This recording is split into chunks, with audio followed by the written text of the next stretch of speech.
Ever wondered what makes TV so powerful in Jamaica? Time to find out. Welcome to Global TV Group 358, where television meets innovation. We're not just about shows, we're about shaping society. In Jamaica, TV keeps you informed, connects diverse voices, and supports democracy. Imagine a Jamaica where broadcasters unite, sharing data and collaborating globally. That's us, a unified voice in the TV industry. Did you know TV advertising is still king? It drives website traffic, boosts brand equity, and powers integrated campaigns. Even in an age of digital, TV stands strong, resilient in tough times. Our global TV deck is your treasure trove of insights and data. With charts, graphs, and success stories, it's your guide to impactful TV advertising. Curious to learn more? Visit our website and see how Global TV Group 358 keeps television at the heart of entertainment in Jamaica. Get ready to binge watch the future.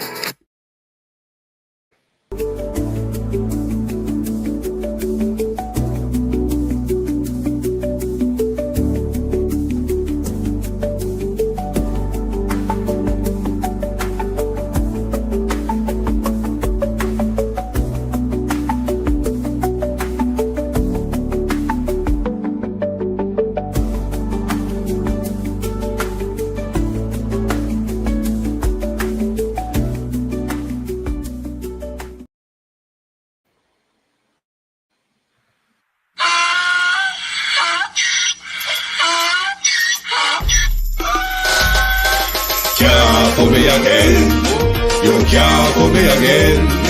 You hold me down for a very long time. Can't buy sugar, we can't buy lime. Can't buy skin and we can't buy time. You can't for me again. Can't for me again.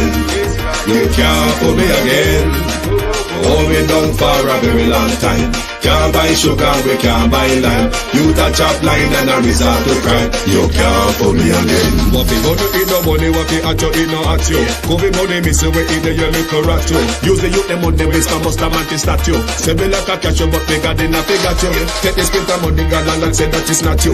On the head, the man above him, up him, I got up. Too much eating at the kitchen, some a fly by like a patu. When singers and DJs and social media's coming at you.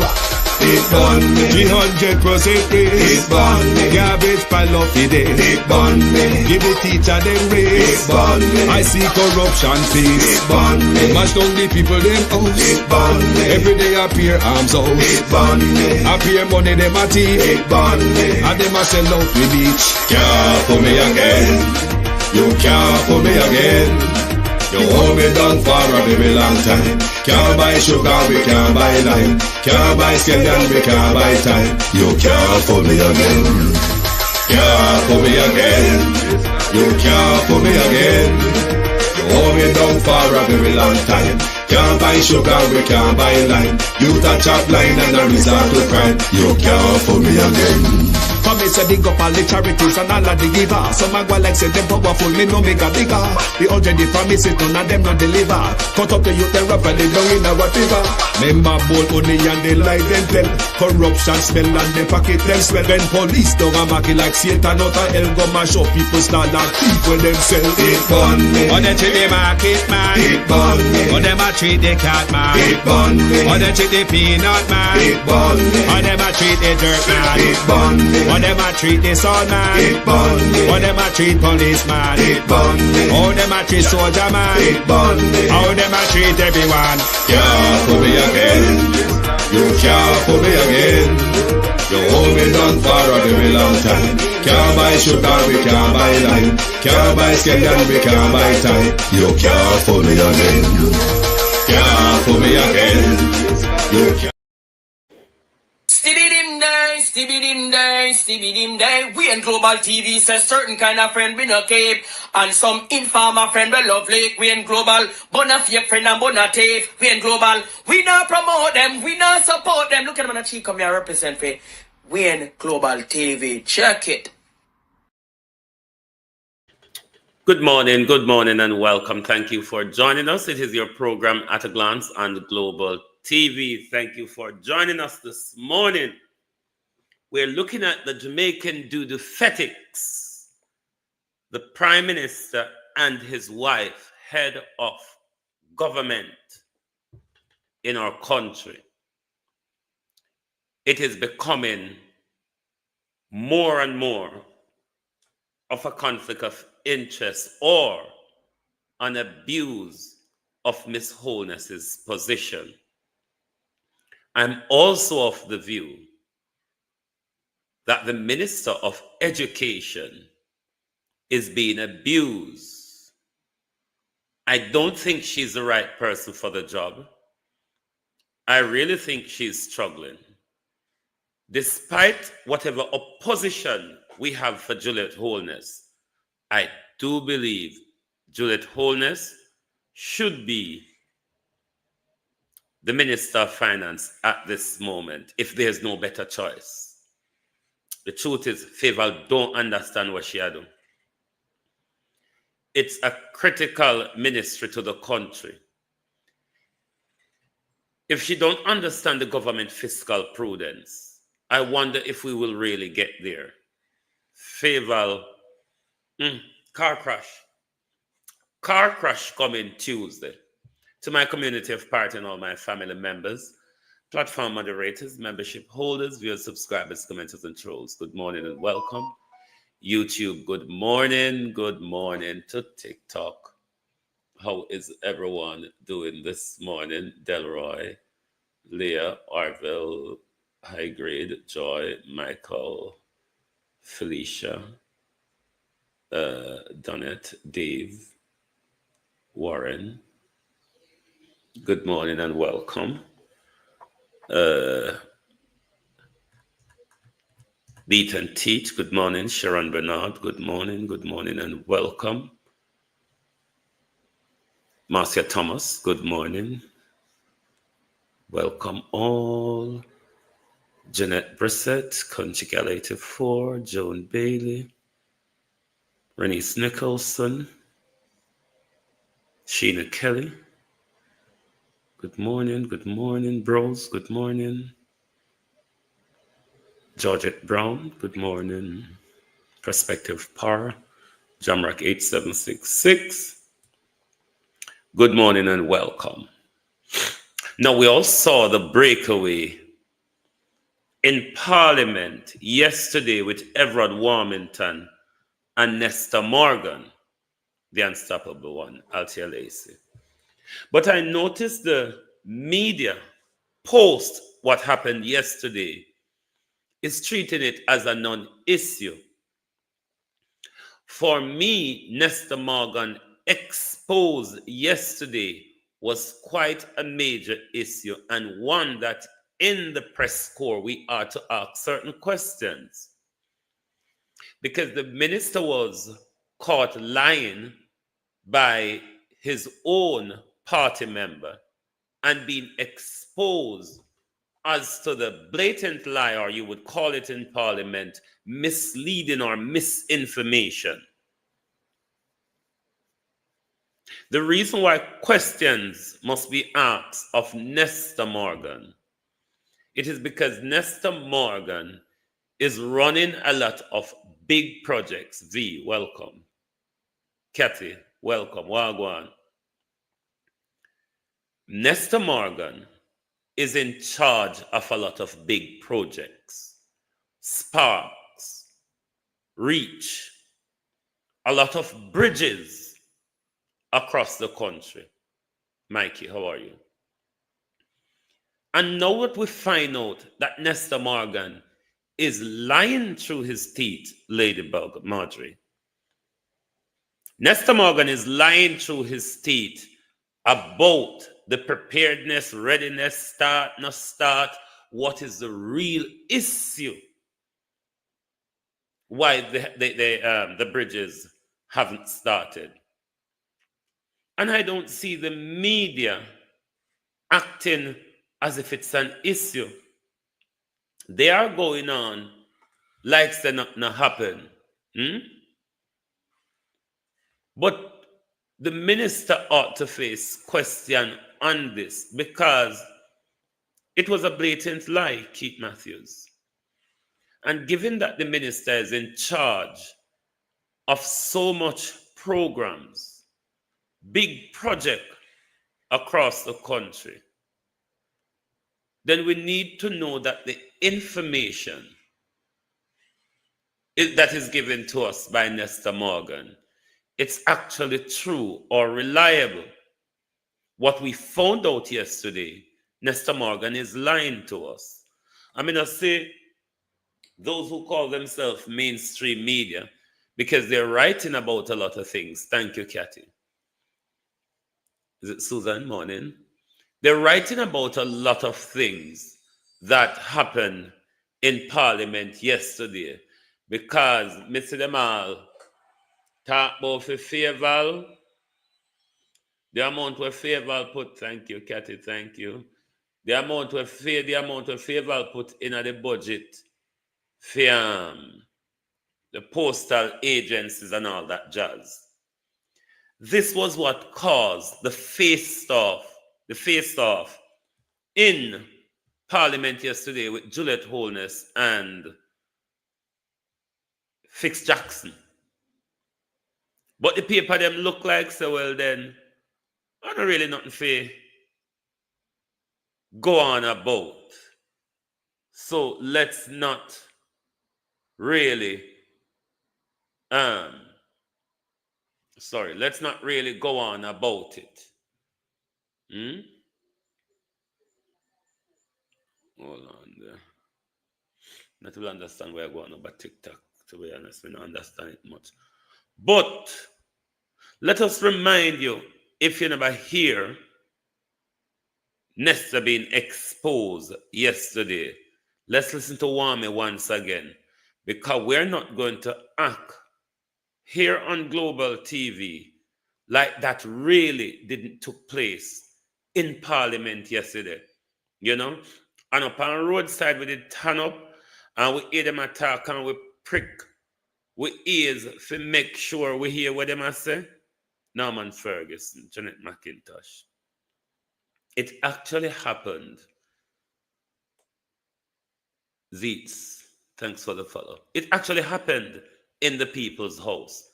And I don't see the media acting away as if it's something that we should concern about. That a government minister had lied in Parliament about a project. Susan, thank you. The government minister had lied in Parliament about a project. And Mr. People are going like the media are going like them don't hear. And the media is going on as if they're not concerned as to how much lies the minister may be telling us about Reach, Spark, or the various bridges across the country. Mr. Tony, morning. The various bridges across the country. Is that Cassandra? Davis. Morning, Cassandra. Questions must be asked of the minister. So I don't see why the media is so. I don't see why the PNP is not having a press conference day on right. Asking for clarity from the minister, and especially Troybridge, because a long time Troybridge starting, Antonio, morning. A long time Troybridge start, and Everard Warmington said yesterday, Troybridge start too. The two sound very sarcastic. So let's listen to Everard Warmington again, because it's Everard Warmington, the Jamaica Labour Party member, Everard Warmington. So don't walk away from here, morning Dino. Don't walk away from here, members of the Jamaica Labour Party, to say I'm spreading propaganda on the Jamaica Labour Party. This was said, this was the interaction in the Finance Standing Committee yesterday, where Nestor Morgan sat and lied. Listen how his lie was corrected by Mr. Warmington. Corporation of Jamaica to have discussion with Jamaica Broilers for the transfer of lands in Old Harbour for the new government center. The owners of Jamaica Broilers refuse to sell us. They want to make an exchange for the land. There's a a small piece of land that cut off on the highway for Bodles agriculture station. And they asked for that in exchange for that big piece there in Old Harbour. And 2 years ago, the Prime Minister gave instruction to Factory Corporation. To date, nothing can happen. The first thing the Prime Minister told that boilers want that land to build some port that they can ship their own stuff in. And that showed Prime Minister the map that the land don't reach, that in river runs close to that land. So he sees not there, so that was rubbish. Okay? The next time I heard that they can't do it because the land from the private sector costs more than 4 times the one from the government. So I say you're talking nonsense. The issue is, if the private sector wants to give you a piece of land that is 4 times the value of the government land, what does the public objection, the public have to that? If the government's land was 4 times the cost of the private sector land, then there would be an argument. So that don't hold nothing at all. The last thing they told the PM is that it will be in the budget this year. Factory Corporation, there's nothing there this year. 1 and 2, you don't need the money to deal with the stuff. What I'm concerned about is to institute the transfer. We're not talking about money now. It's to get the land before the people sell the land to somebody else. And we can't act on that. I've asked the ministry for a meeting with Factory Corporation and the Commissioner of Lands to institute the whole stuff. Up to today, I can't get a meeting. That's why I say it's regrettable that it was a minister in that ministry. And I can't get a response from that ministry. And through frustration, I have to come here to raise this issue. I would like an answer. Where Factory Corporation is concerned, when are they going to complete this arrangement? Member, thank you for your question. I have been assured by the ministry that the meeting that you requested will be scheduled in the shortest order. No. Short can be one here. No, somebody. It can be a different. Member, I am giving you my assurance that I will ensure it happens. You can't give me assurance about shortest order. Give me a date. Because I cannot give you a date now, member. I cannot give you a date immediately now. You have a phone and it's now technical. You go on the phone and give me a date. I'm not accepting that. I hear this 3 times or 4 times. Member. Look, in the interest of Southwest St. Catherine, I want an answer. Don't tell me shortest possible time. Can you meet with the ministry on Tuesday afternoon? The what? Can you meet with the ministry on Tuesday afternoon? Tuesday? Yes. Afternoon? Yes. Tuesday is my day for lunch, you know that. So, the minister, Tuesday, as you know, is one of the most important days in our parliament where they have their session. But here the minister is telling us that, Tuesday is my lodge day. I don't work on Tuesday. Like how Jankra don't work on Sunday. Everald Warmington is actually a grandmaster at one of those lodges in St. Catherine. You remember that story I told you where Everald Warmington raped that 18-year-old from Grand Cayman who was invited to a lodge session and pay an awful lot of money to cover up that story. That is a real story of the Lodge Grandmaster. Let's continue. Set if Monday or Wednesday. That's why you cannot negotiate at time here. That's why I said you cannot negotiate in the afternoon. Tuesday? After Parliament, if there is Parliament. Look, man, I know have the meeting after Parliament on 1st and 3rd. Mr. Warmington, you cannot negotiate at time Tuesday? In committee. Tuesday? Yes. All right. What time? I will have the permanent secretary. So it's Tuesday? Yes. I don't want to hear nothing after that. Welcome. All right. Here are the other questions. You'll get your updates then.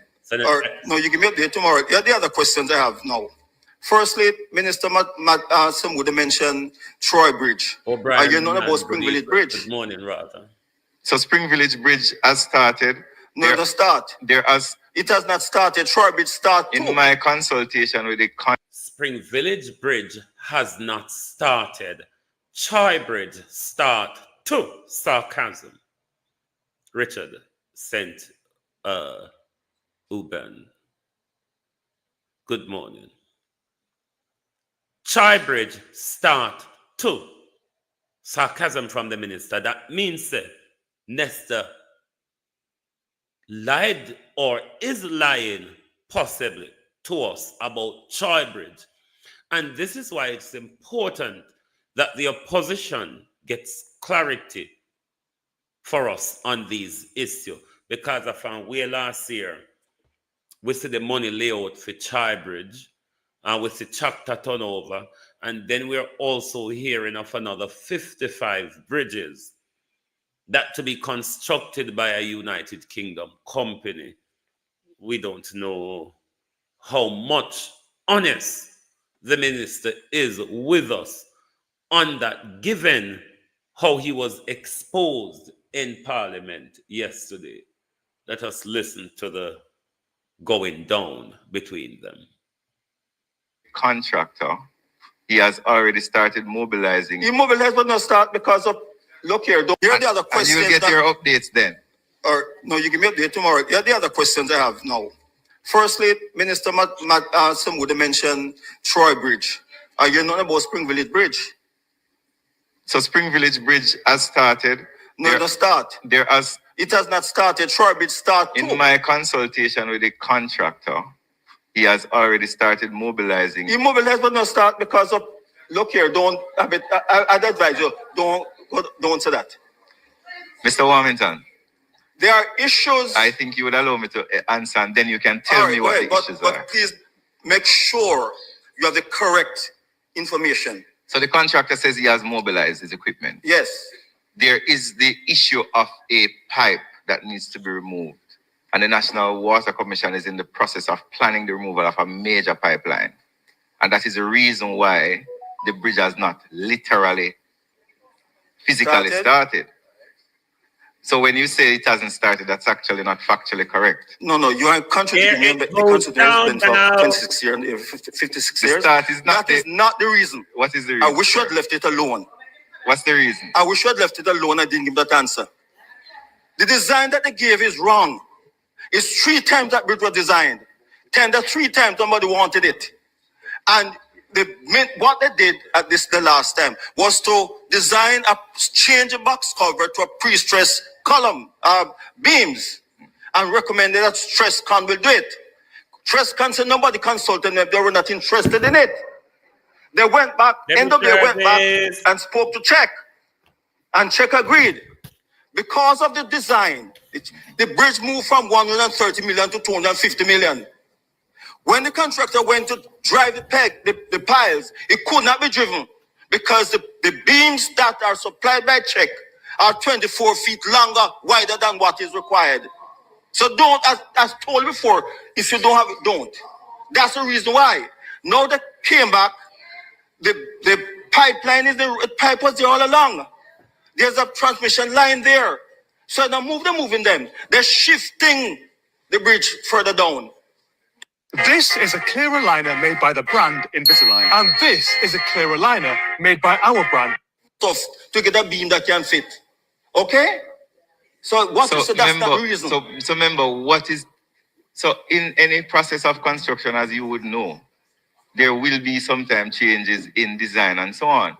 The National Works Agency is always reassessing the design to ensure that we can get the bridge. I am sure we both agree that the ultimate... Mr. Minister, I did not interrupt you though. No, hold on. If you're going down the road that is not correct... No, what I'm saying is... Hold on. Misleading. Yes. You mentioned while ago you're not an engineer. So don't mention that. I am trained engineer, architecture, conserving, estimating, all the areas of construction. Don't say it. Because they'll answer you. Don't. Okay, sir, you're right and I'm incorrect. Thank you. Okay? The reason I asked the first question is that Troy Bridge was mentioned as fund being provided for it. So I asked the question, I didn't hear Spring Village mentioned. Is it been abandoned? No, it's not been abandoned. All right, let me go to that one. People are not really ashamed of Lodge, Obia Walking, or any of the lot anymore.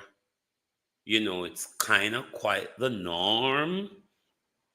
You must understand that the do-the-fetics of society, those who we call the bourgeoisie, the upper echelons, the elites, Miss Lou called them the do-do-fetics. All of these people are engaged in a level of whether it be spiritual or demonic power, whichever level they want to chutter on. I've told you all on here before that when you go to law school, if you have two routes to go in law practice, you can train as a solicitor. After your thingy, your LLB, you can go and do what is called a LPC, a legal practice course. That makes you become a solicitor, which you do case management and all of the pen pushing work. Then you have the second route, which, Sophia, how you do? The second route is to become an advocate, or they call a barrister. That route is called the bar vocational course. When you go to the bar and you get initiated at the bar, you have to, in this United Kingdom, with your robe and wig, you have to become a member of the Masonic Society. When you're arguing, necessary for a lawyer, for what you call a solicitor, a case manager, it's not so. Because when you are a solicitor, you mostly do the administratives of law. But as an advocate or a barrister, you do the argumentations. And when you're going in front of the crown, you have to be a member of one of their secret society. Barristers in the United Kingdom, or members, I don't know for the Jamaican ones, but it's the same linkage, are member of the Freemason Society. So the lodge, even though them used to hide it back in the days, the lodge is becoming more and more popular because most of these dudefetics are a member of the lodge, or what we call the other one, the dealerance, or whatever society, those who wants to go and spin their roll next to Grotto Light Candle and cream soda and all that. There's different levels to things. All right? But PNP, I'm going to speak directly to you this morning. I hope you can stay and listen, because you may learn something, because you love to run from the truth if you don't hear something that pleases you. You have three branches of government in our country. The executive, which the Prime Minister head that branch. The judiciary, headed by Brian Sykes. And you have the legislative, headed by Juliet Holness, the wife of the Prime Minister. Now, when it comes to the opposition is a part of the legislative branch of government. So even though the opposition is not in power, they are a part of the governance system of the country, because they are part of the legislature. Now, a part of their jobs as opposition, Colleen, how you do? They are to hold government to account. They are meant to bring bills to Parliament representing the views of their people as a certain type of legislation that would make sense for certain areas and certain things. They can do that. They can highlight the failures and the flaws of government. Those are the things we pay them for, among other things. Now, when it comes to their legislative power, they are on the back foot at the moment, because they don't have power in the legislature to protect us from arbitrary legislation of the government. Because they don't have that voting power, what left next? We've seen them use it. I don't know how much they're using it up. What left next is to challenge the government legislative agenda where they do not agree through the courts. We see them do that. A part of their job is to also highlight those issues on a regular basis and speak to the people, as well as telling them, especially that we are in an election year, how we would do this differently. Now, when you have what happened in Parliament yesterday, where we found out that the minister lied about the bridge programs. These are things that we expect the People's National Party to represent us on as the opposition in government, because it's not a voluntary role. We are paying them quite handsomely to do so. And when you have blunders such as the housing issue, where they expose themselves, the bridge issue, where they expose themselves in Parliament yesterday, these are the things that your opposition is paid to do. Press for questions, highlight the issues.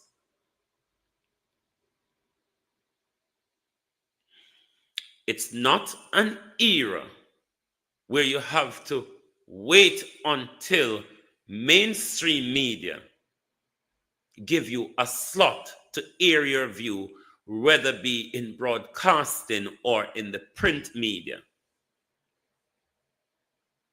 Social media is a massive drive in messaging to the people. Everybody that on social media, everybody get their bits and drives from social media. So it is important for the opposition to keep abreast of things and to also be able to tell the public, we will not be doing it this way, we will be doing it differently. At this point, I think the People's National Party, right, them a hold back on them policy. What about having round table talks with the people across the constituency and your legislative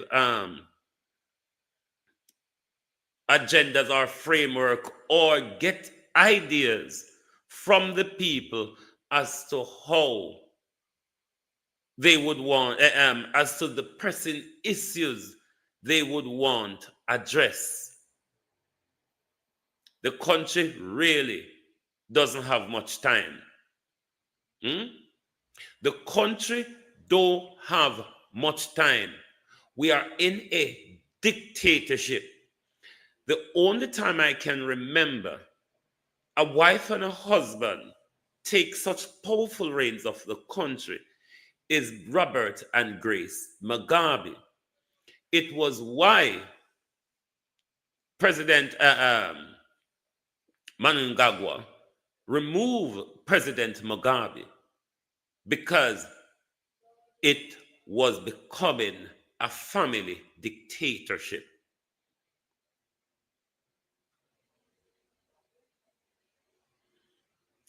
Ms. Holness's position, even though the speaker normally comes from the party elected Wednesday morning, even though the speaker normally comes from the party elected, the Speaker of the House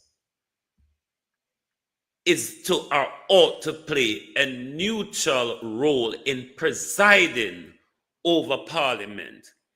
This is not the first time we've seen Juliet Holness shutting down the opposition, whether it be by brute force and misunderstanding yesterday, or blatantly lie and cover up when she shut down Angela Brown-Burke last March, when Angela Brown-Burke asked something effect to the illicit six, Sandy. She lied to us that there's nothing, Christine Gilbert, how you do, Denise Hilton. There's nothing in Parliament have anything mentioning illicit six, while at the same time, the 2023-2024 report was there that mentions the illicit investigations.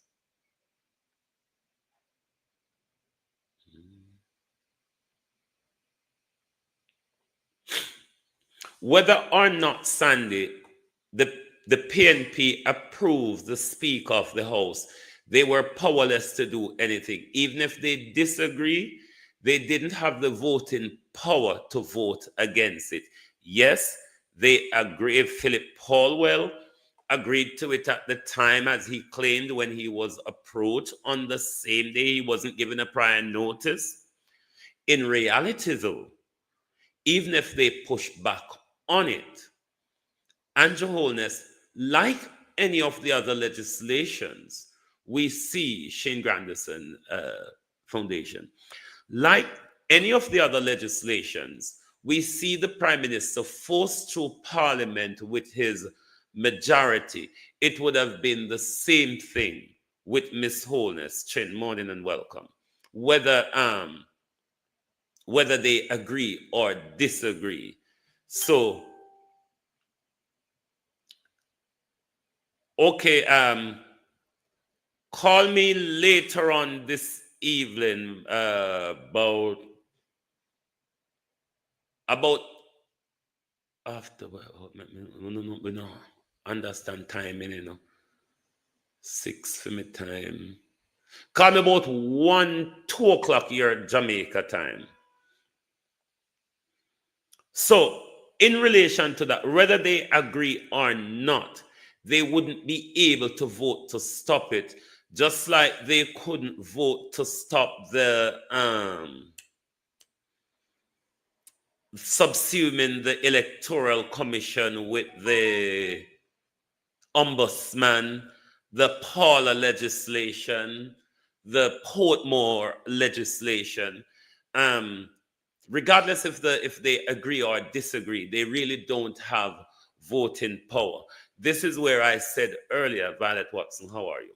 This is where I said earlier that how they hold the government to account in that area is to take these legislative brouhaha to the courts, which they are doing on some of them. But that doesn't mean that they shouldn't continue to speak to the public and highlight the public. Debbie and Duncan, how are you?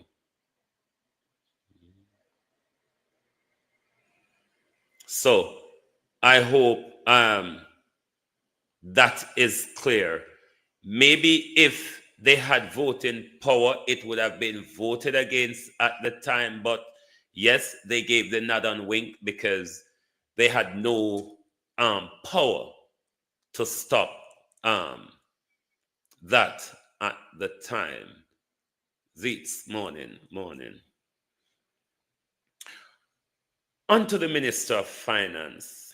Honest to God, I am serious about this. This is not just talking it for the sake of talking it. I do believe the Minister of Finance has been abused. She's been bullied in Parliament by members of Parliament in general because I don't think she's up to par with what has been tasked to her. I don't know how well she researched her papers or practice really yesterday, but she did a terrible job. This is not going at the minister, to be honest with you, in this case. I'm really, really concerned about the minister's performance and if the minister has been tossed in the right position.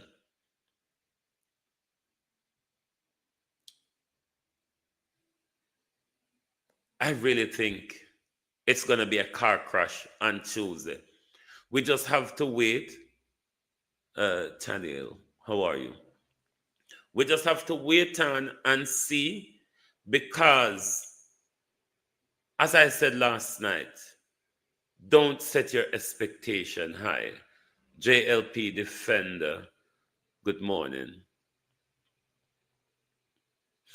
JLP defender, one can try to be civil, you know. There's nothing wrong with disagreeing with civility. All right? Good morning and welcome. Thank you for being here.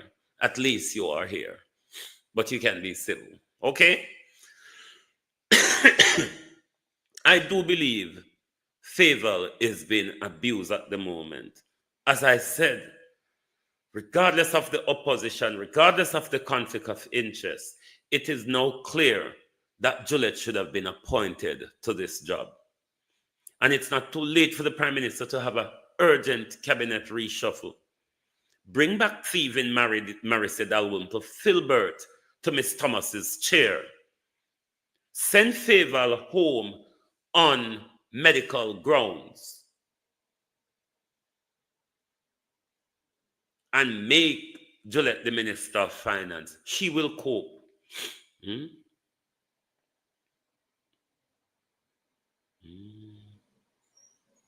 She will cope, believe you me, because she's this one not coping at all.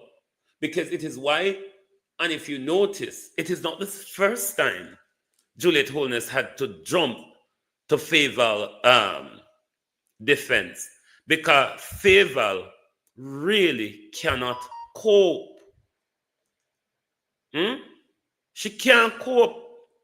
I mean, I want the woman drop down pound. So labor right defender, you can't cuff and you can't carry and you can't. Me, I try to prevent the embarrassment. That one I don't understand. Lights burn, Graham. Morning. RTG, good morning and welcome. Me try, Raymond G. Me try to fix the embarrassment before it happened. Did you not saw what happened? Didn't you see what happened yesterday?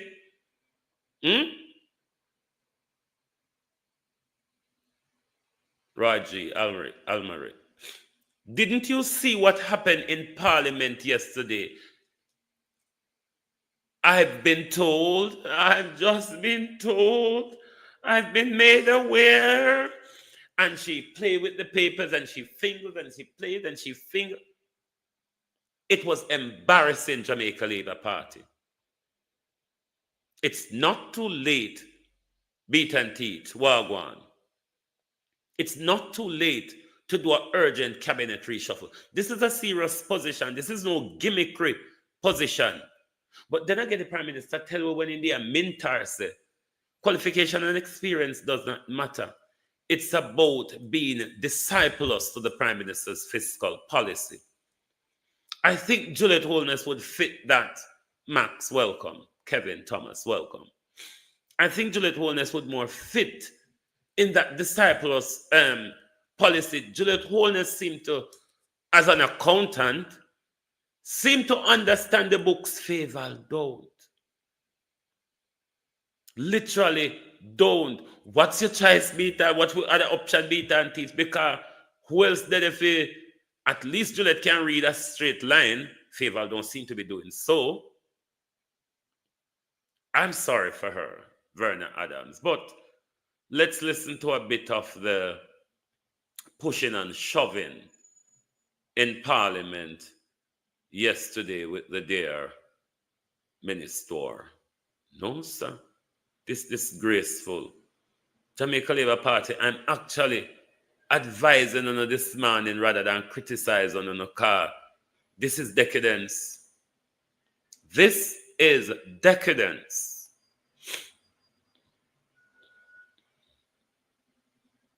Leaves a lot, a cause for concern. As members of Parliament, when we come here and look in the estimates, we want to see if any of those facilities in our constituencies are. I met Mr. to fix Jackson. Don't shout pan favor so hard again, sir. Please. If we don't want to have a shouting match with Juliet, we must observe and see by now, so we must be gentle with favor. Good God Almighty, it's not hard to see. Help the aged. Fix Jackson. Your mouth too loud. are being provided for in the budget in the ensuing year. I have a post office in my constituency, for example, that is in badly need of repairs. Every time I go by there, the staff complain to me about the condition. I see nothing in this estimate that can redress that situation. And I don't know any other members of parliament might find themselves in a similar situation.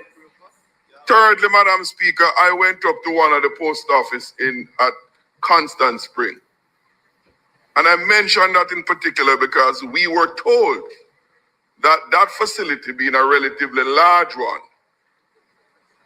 a major utilization program would be put in place.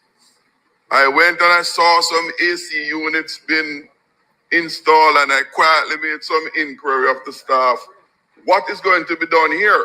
Knowing very well what was said in this house about what will take place in facilities like that. They couldn't tell me anything. So I thought that since I'm a member of this house, I'll come here and get something. But regrettably, nothing is in here about what is going to be spent in fiscal 25-26 by the Postal Service. There are no blue pages here on it. None.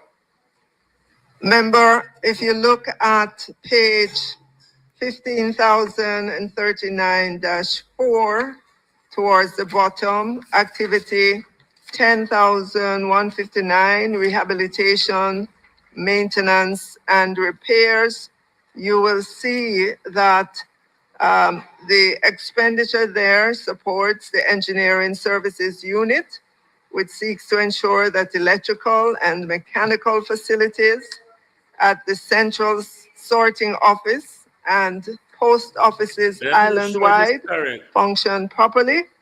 The provision includes $134.6 million to repair 6 post offices, namely St. Anne's Bay, Negril, Montego Bay, Sandy Bay, Stony Hill, and Halfway Tree. Additionally, they are to procure 2 elevators and upgrade the fire suppression system for the central sorting office. Well, thanks for that bit of information, Minister.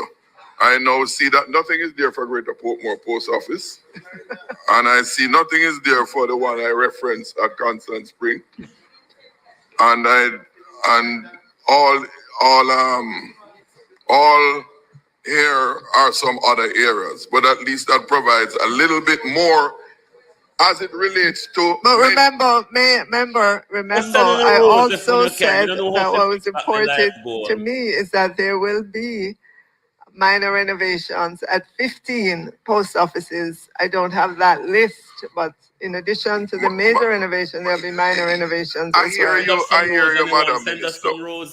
But again, when we come here, we are not provided with global vague descriptions like those. Because there's a program of activities to be done. There are specific locations across the country. And if there's any planning whatsoever, the department can say from its inventory of facilities, these are what we are planning to do. So even if it is not provided here, we can go back to our constituents to tell them what is to come if there is a plan to deal with it. There is nothing from what you have indicated. That sounds like right, so member,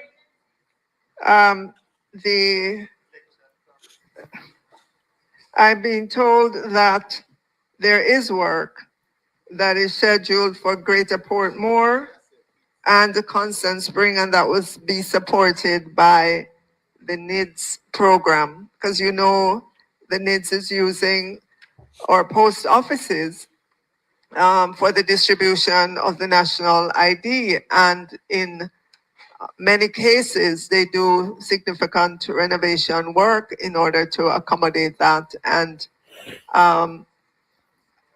again, I was just being told that the Greater Portmore and Constant Spring offices will be supported by the needs. Madam Chair, with all due respect, that response is begging of a response. Because to tell me that something is going to be done at Greater Portmore and can't tell me what is going to be done, something is going to be done at Constant Spring. What that something is, nobody have a clue, but yet that something is being planned. What specifically is being planned? To come here and tell us that is regrettable. So, member, additional information suggests that there will be renovation of the counters, there'll be painting done, there'll be ACs installed. Right, to improve the whole aesthetics of these post offices. Madam Chair, through you, I'm going to ask the minister if by the Ministry of Finance is not going to be here for the rest of the day, and given that there are specific plans, as is indicated just now, that before this committee rise, a list of the scope of work to be provided, and those two post offices mentioned be provided to us before we rise. Respectfully, a member, that has never been done to any minister who sits in front of the committee. Never have been done. That is inappropriate. No, it is. It is inappropriate. It has never been done. The minister, yes, has to be able to give you responses that take you down to an element of detail. However, the scope of work for jobs normally would never come to this parliament for presentation in any committee. And if you would like to have that information, respectfully, member, minister, it needs to be requested from the ministry directly, not necessarily from the Minister of Finance, even though the Minister of Finance speaks globally on all budget matters. That level of nitty-gritty, it's unfair and unreasonable to come here and do that to the minister. Madam Chair. I have spoken. And I can't respond to you, Madam Chair. I wish to respond to you. You can go ahead. You remember when she said, Hansard, strike that comment, when Angela Brownberg asked her about the illicit six. Strike that comment, Hansard. I have no idea what you're talking about. Today it was, I, the mother of thy house, has spoken. Do that to the minister. Madam Chair. I have spoken. No, and I can't respond to you, Madam Chair. I wish to respond to you. You can go ahead. You can go ahead, member. I disagree with you that this has never happened. I'm not asking the minister. No, if you allow me, Madam Chair. Minister, what you would be required to do in respect of this head is to provide details as to the list of post offices or postal agencies and what is the budget for repairs or renovation, and that would be sufficient information for this session. Madam. If the member would like to know how much is to be spent on painting the AC and how much is going to be spent on cleaning the tiles, the member would need to get that information outside of this committee session. If may I respond to you, Madam Chair? Next member. Next member. Madam Chair, what is this we have here? Next member. Next member. You made a comment and I wish to respond. Next member. Gaza baby morning. Member Jackson, this is not the space. I merely asked to respond to a statement you made. Even that courtesy should be extended. I extended the courtesy already, and you went into, you don't agree, and you're allowed not to agree. Next member. So you're not going to allow me to ask my question of Next you, the chair? member. Are you not going to allow me to ask my question of you, the chair?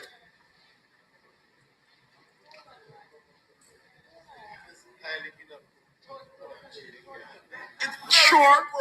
I'm not sure what your intention is here, Member Jackson. You know? No, he doesn't have a question to ask. Member Jackson, if you have a question, you can ask your question. My point remains, as it relates to the level of details you're asking for, that's not appropriate, and that is the decision. That's what I wish to just say something to you. Go ahead, member.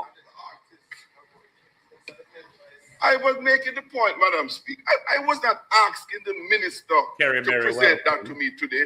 I'm simply saying, if you will allow me, Madam Speaker. Lenworth Donovan. Because every time I open mouth, you want to stop me. All I was asking, she got the information, she wouldn't have it. I didn't expect the minister to have it. It comes from the relevant department. And I was simply making the request for her to have from the department to provide it. I couldn't expect a minister to come here to give me detail on something that I asked for here. That has never happened before. And that is not what I was requesting of the minister. It is because the minister is representing the department. I am channeling my request through her. Thank you very much, member. Thank you very much. Thanks for that clarity. Member Hilton. Madam Chair, I've been looking for, and the answer was partially provided for the OIC. The doodle-fetics of our society.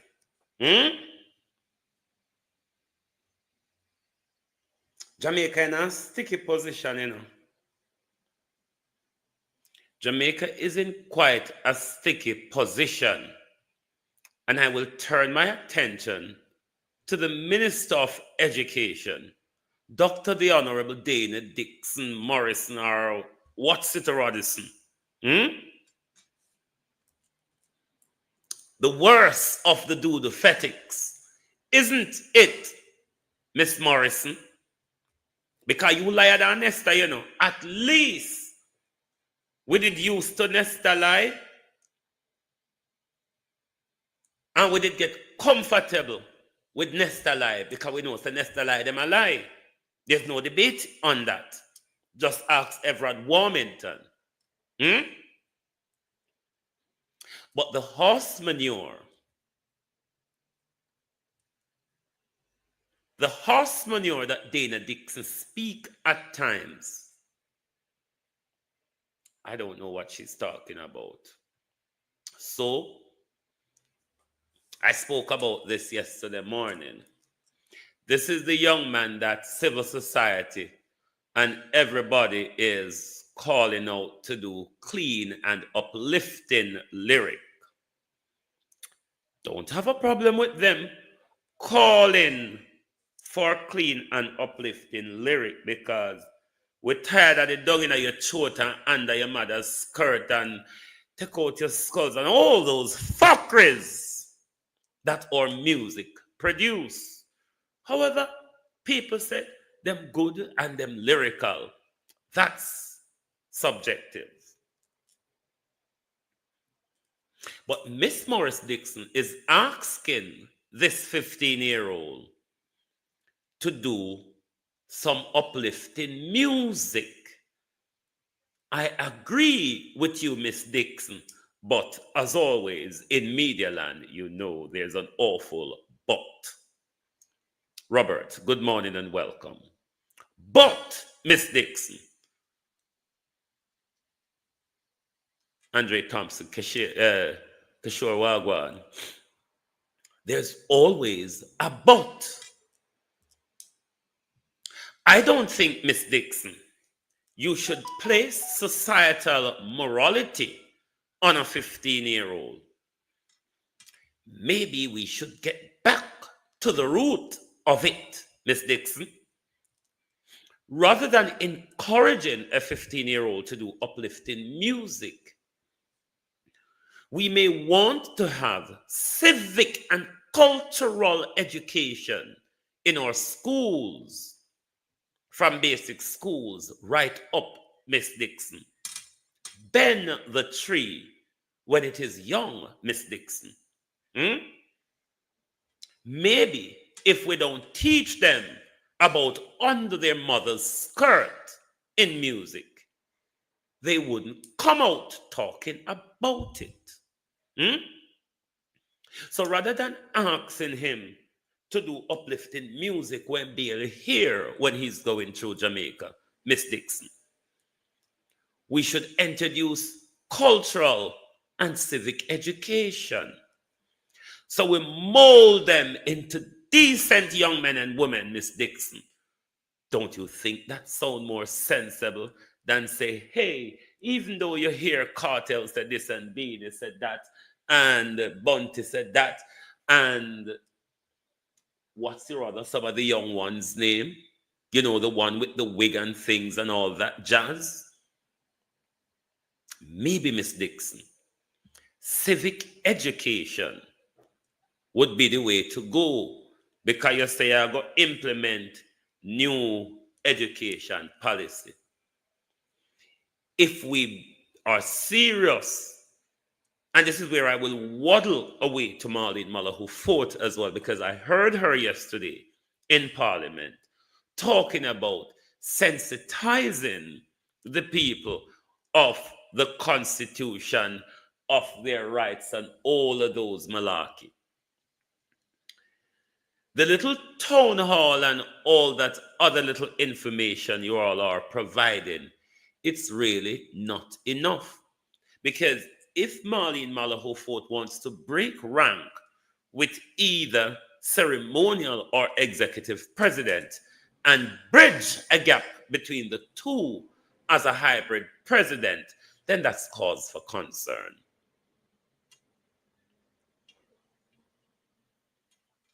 Civic, Miss Ford, to achieve what you're trying to achieve, the sensitization, because sensitization about our constitution or laws and our rights, it's not a this generation thing, Miss Ford or Miss Dixon. It is perpetual. Thereby, we need it to be structured in our education system. Courtney Morning. It needs to be structured in our education system. It's not about sensitizing the people of the Constitution or laws because we're doing a constitutional reform. No. Every generation must be well clued up when it comes to our cultural identity and our civic rights.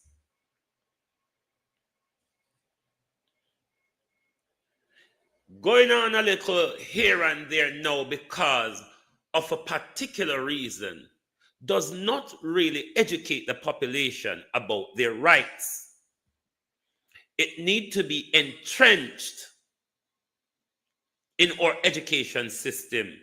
Therefore, our youths can start do and sing more positive things rather than what they are doing at the moment, where all of a sudden it look like rights group just realized at first teenagers are doing nasty music, and also the whole of them bus.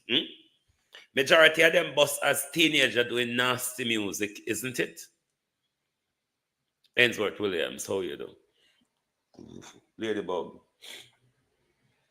Majority of what we have today, them bus doing these music.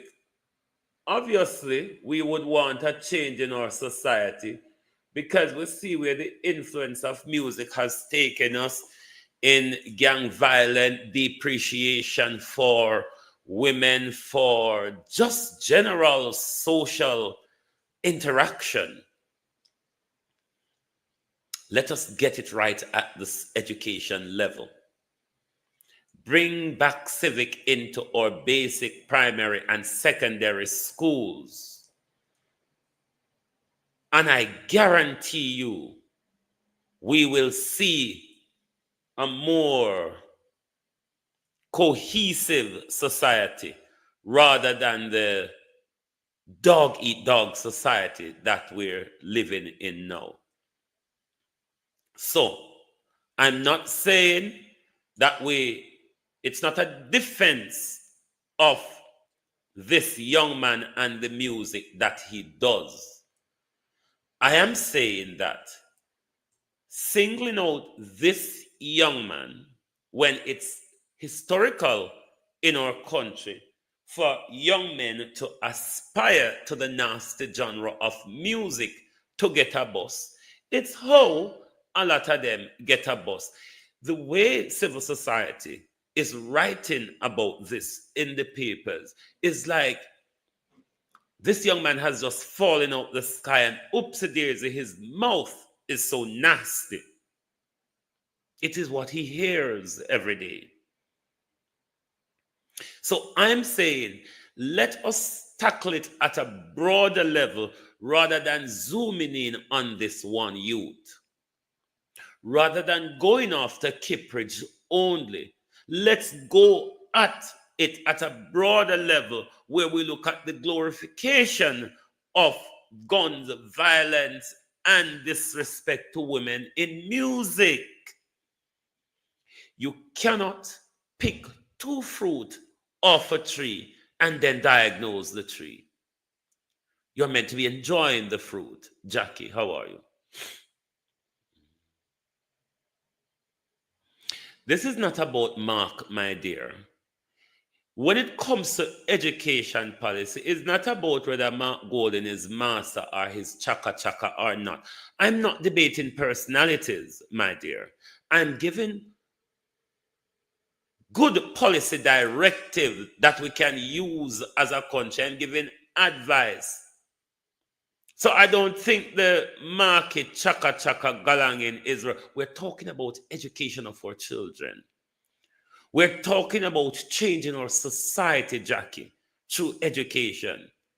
It is not a bashing Andrew or bashing Mark Golden here. We're actually talking about something. We're actually talking about you're talking on my platform, darling. We're talking about something that is important. And when we're talking about these things, both Labour Right and PNP, we must get out of the personalities of politics and let's look at the broader picture that will benefit us as a country, that will benefit our children, that will stop the violence around us, that will save some of our children's lives and all that jazz. But let us always look at the broader picture because we're moving into the silly part. Have I misunderstood you, Jackie? We cuss that chat.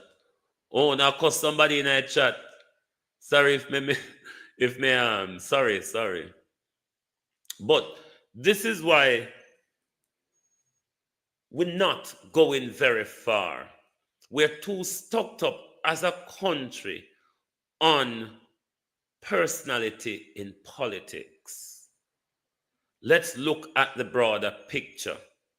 Let's look at what is good for all of us and for future generation. Politicians really don't care about us. Trust me. They have shown us time and time after. So this is one of the things we must press them for. The Jamaica Labour Party government under Dana Dixon's stewardship, she must tell us if she will be implementing cultural and civic education. Thank you, Jackie. Cultural and civic education in order to steer our young people in a more positive direction. And the People's National Party as well must tell us, if we form government, a part of their upcoming policy, there must be such a policy from Damian Crawford that we are going to bring back civic and cultural education in our school, so we make sure we tackle what we see as societal immorality or violence and all of that. We need back civic, and we need to do it as a country. Whoever is elected, Labour or PMP, us as a country must come together and make sure whether Labour or PNP put these policies in place to make sure, say, we see the changes that we need or that we're asking for every day. Now, on Darrell Vaz on his rolled out of the JUTC. I don't know how much to believe at this point, because it's the silly season and lots of promises in the silly season. But to both of our political parties, whoever form the next government, it's about time that we look at developing a national rail system. This will drive economic productivity, Doncy, how are you, across the country. Like those heap of job, Andrew Holness, that you are telling us that is there that people are not taking up. If we have a national rail service in our country, the young people or working people from rural Jamaica, Sharon, can travel to places like Montego Bay, Kingston and all that, work and come back home in the evening, because we have such a transport linkage. Say if you're using imaginary distance, say Birmingham to London would be the imaginary distance from Montego Bay to Kingston. But people in London work in Birmingham, people in Birmingham work in London, because you have that effective rail service that anywhere in the country you live, you can take a Wowo Yanda job, because there's a guaranteed, affordable train service that will make you go across the country in good time at an affordable price. Whoever, at time for governments, whether it be Labour or PNP, develop that type of transportation. We still have a lot of those rail line from back in the slavery days and the sugar plantation days. They only need to be redeveloped. The Chinese are very good in revolutionizing chain line. I rather think these are some of the development and the infrastructure development partnership we need to go into with the Chinese, because if we have a better way of traveling, a more quicker and affordable way of traveling across the country, you will find more people taking up jobs that they cannot take up at the moment, because somebody in my neck of the woods in St. Elizabeth cannot take up a job in Kingston unless you have an affordable place to stay. And you cannot take up a minimum wage job in Kingston as well. It would make people be able to travel from the country to do business in Kingston on a day-to-day basis. Though you could have even higglers coming from further field of Jamaica doing business in town in the day and go back home in the evening, because We have a national transport system that provide for that. Kishore said, I used to live in Eltham and work in Hilden Barrow, and I travel from London Bridge by train. Exactly. Lots of Birmingham people work in London. And you travel home every day. Even the slow train, it's 2 hours mash. The fast train is 1 hour and 15 minutes to 1 hour 45 minutes. This is what we need in Jamaica, reliable transportation, not just in urban Jamaica. We want rural Jamaica to be well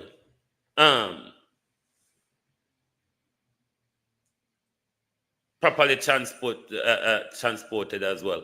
But this is the corruption in our country where successive government, Labour, PNP come and then promise, and we're still waiting for that development. We have moved from standpipe to water tanks, Jamaica. We have moved from standpipe to water tank.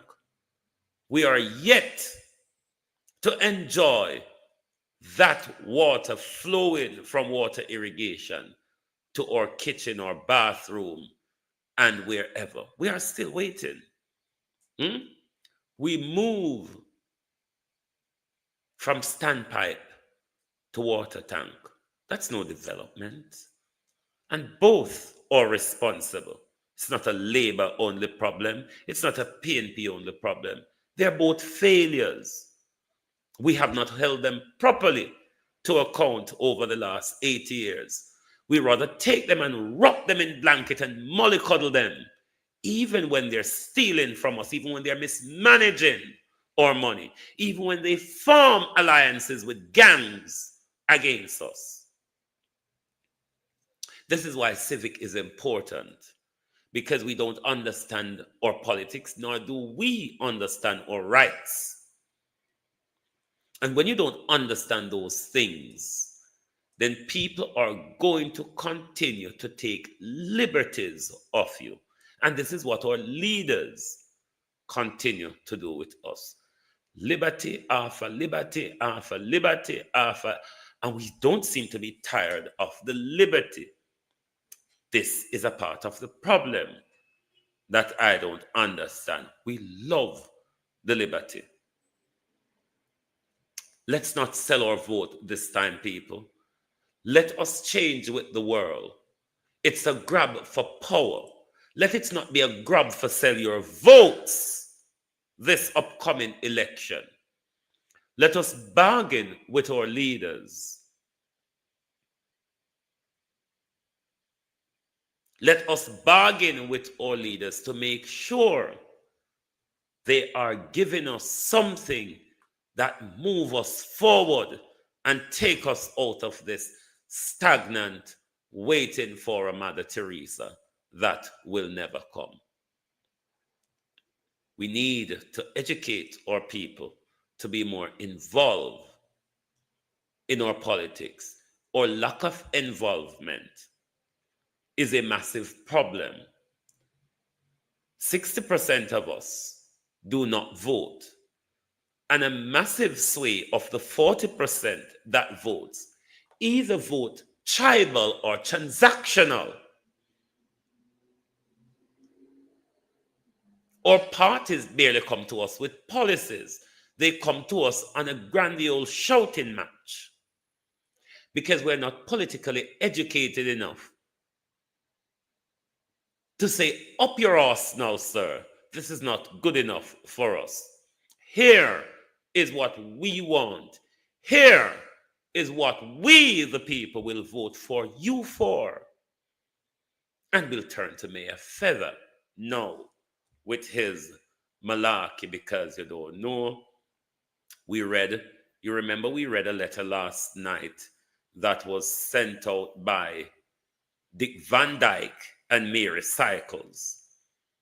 Because if Dick Van Dyke and Mary Cycles never sent it out, The whole of the council of them, where them name and number upon the letter, even though there isn't a fixed signature, they are saying, we don't know about that. That don't have nothing to do with we. And we stand by Delroy, and we're going to ring bell for Delroy.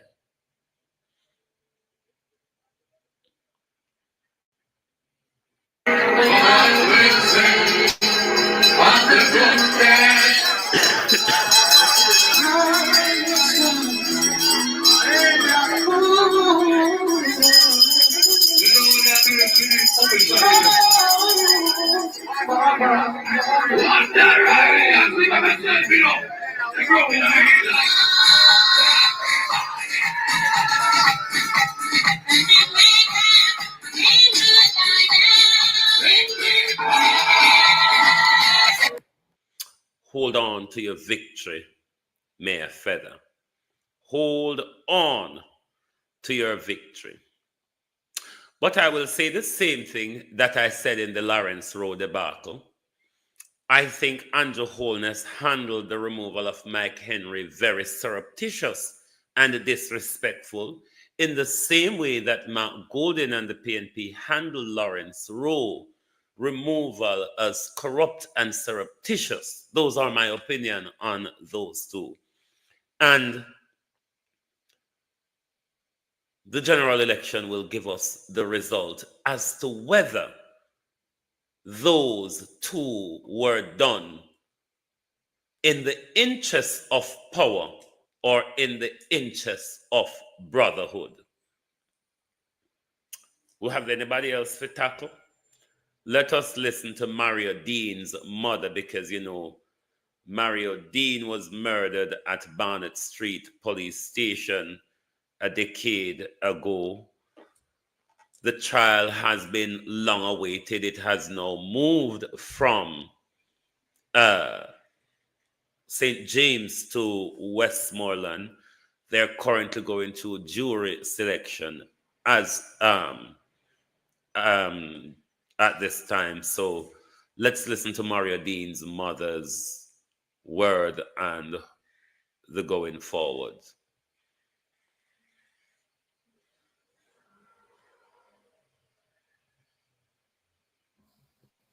My name is Marcia Fraser, mother of Mario Dean, and we are at Westmoreland Circuit Court today, March 3. And honestly, I look forward to this day with a lot of hesitancy, nervousness, and a whole lot of things, you know, because I don't know what's going on. I was wondering if it's going to be like Montego Bay, but today I am here and I feel a little more relief after 10 and a half years, a little more relief that somewhere I say just assault more jurors than we really need. And it feels good. It feels good like we're going somewhere and we're going to move on. And I'm really looking forward to it. I'm looking forward to the closure that I can go on with my life, you know. It's a good start. So waiting and not knowing where it will go in terms of start, was it painful? Very, very painful. Each time at court is just stirring up, you know, stirring up. It's like if you have a sore foot and like you hurt it up, that's how it feels. It's just stir up more and more and more, bring you back to the day, and you know, you're reviewing and all of that. It was very painful, but I'm looking forward to put that behind. There are many mothers who are waiting for their day in court in such circumstances.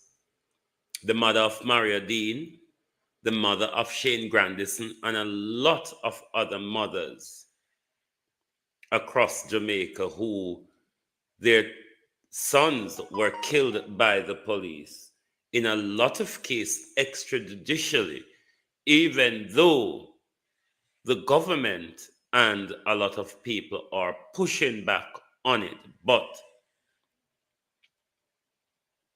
Indicom are also of the view that some of these killings are extrajudicial.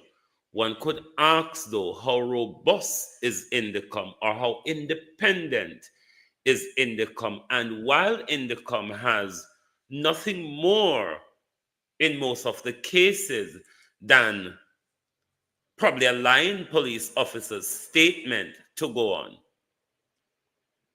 it's not a lot. And this is why we're calling as a country for our police to have body-worn cameras. What that would do, it would allow our police, one, to follow procedures, and it provides us evidence in incidents like those that will help the investigators to make better decisions. And on a funny note,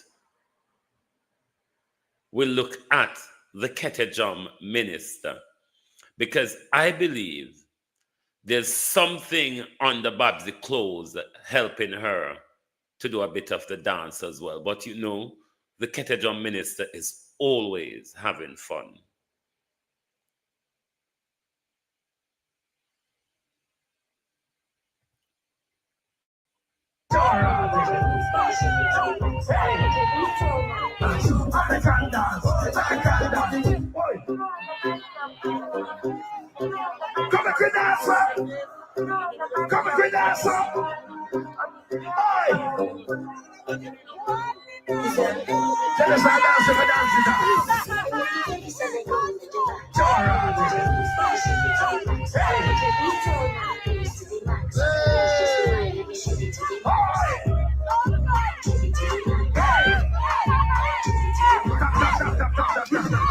Me want to know where Under Babsy from. But when I grow up,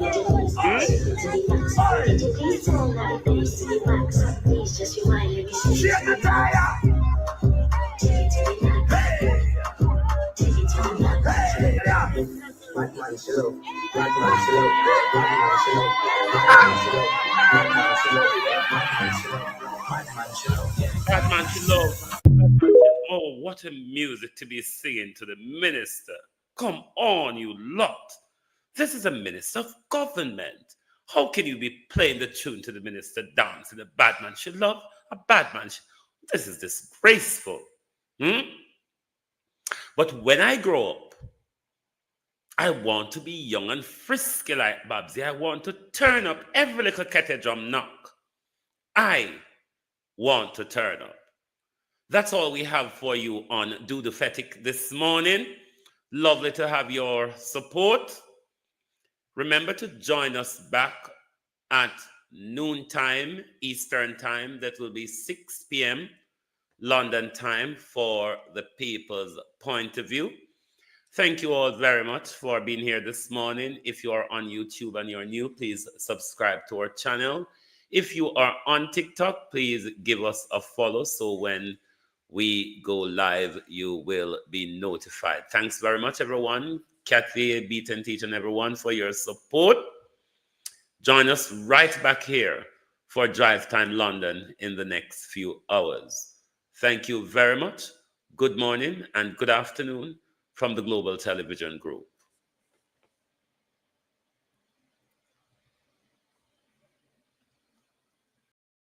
If you don't like missing out on the latest shows but still enjoy classic hits, then Global TV Group 358 is your perfect match. Global TV Group 358 isn't just another channel, it's your ultimate TV experience. From breaking news to binge-worthy dramas and timeless classics, we've got it all. Our unique blend of original content and global favorites means there's something for everyone. And guess what? With GTVG's seamless streaming, you can watch anywhere, anytime. Plus, our interactive features let you be part of the action. So, whether you're a seasoned binge watcher or a casual viewer, Global TV Group 358 is here to keep you entertained day and night. Don't just watch TV, experience it with Global TV Group 358. Subscribe now and never miss a moment.